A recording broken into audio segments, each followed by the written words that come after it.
Hi friends, welcome to YSR agriculture and horticulture YouTube channel. మన దగ్గర electrical vehicle auto ఉందని తెలుసు కదా మీకు. ఇది మనం డైలీ మంత్లీ ఒకసారి ఖచ్చితంగా దాన్ని మెయింటెనెన్స్ చేయాలి.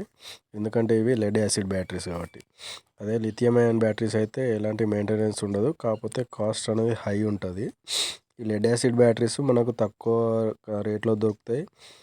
ఇవి ఇవి వాడడం ఏంటంటే, మనం ఆటోలు వచ్చేసి నైట్ ఎండలు ఎక్కడ పడితే అక్కడ పెడతాం, ఏడ పడితే ఆడ తిరుగుతాం కాబట్టి ఇవి టెంపరేచర్ హై ఉన్నప్పుడు లిథియం అయాన్ అనేది పనికిరాదు, పేలిపోవడం జరుగుతుంది. అదే ఈ లెడ్ యాసిడ్ బ్యాటరీస్ అయితే ఎండకైనా ఎంత హై హీట్ టెంపరేచర్ అయినా తట్టుకుంటాయి.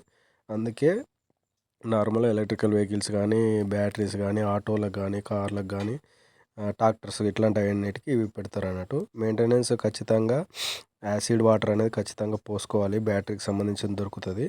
మంత్లీ ఒకసారి ఎగ్జాక్ట్లీ దాని కార్నర్కి ఒక 1.5 ఇంచ్ గ్యాప్ ఉంచుకొని ఫిల్అప్ చేసుకోవాలి. ప్రతి ఫిల్అప్ చేసుకొని మళ్ళీ టైట్ చేసుకోవాలి. ప్రతి ఫుల్ చేసుకొని మళ్ళీ టైట్ చేసుకోవాలి. మంత్కి అట్లా ఒకసారి చేసుకోవాలి.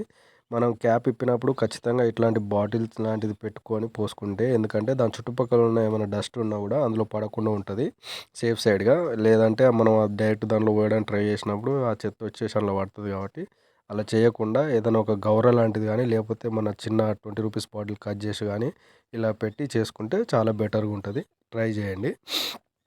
ఇది చూడండి, ఇప్పుడు ఎలా దాంట్లో చెత్త వెళ్ళడానికి ఎలాంటి అవకాశం లేదు, మంచిగా పడుతుంది. ఆ తర్వాత మనం క్యాప్ ఫిట్ చేసుకోవచ్చు. లేదంటే దాని చుట్టుపక్కల ఉన్న డస్ట్ అంతా అందులో పడే అవకాశం ఉంటుంది, వేస్టేజ్ ఎక్కువ అవుతుంది. Thank you friends. ఈ వీడియో నచ్చితే లైక్ చేయండి.